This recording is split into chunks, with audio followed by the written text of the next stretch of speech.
জানি না আমাকে বলেনি কিছু।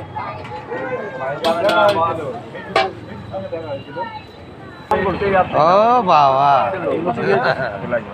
এমন ব্যথা উঠে যে আর কথা বলতে পারে না। কথা বলতে পারবে কে আসলে?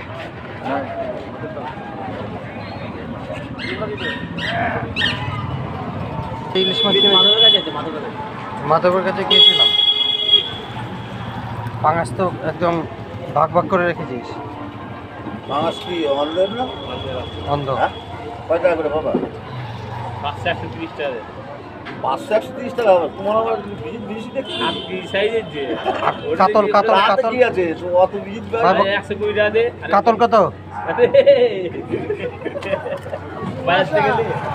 ভাইপো? কাতল কাতল 600 টাকা। কাতলও তো সেই মেওয়া। ভাই এটা কত টাকা কাতল? হাওড়া ঠিক বলেছে।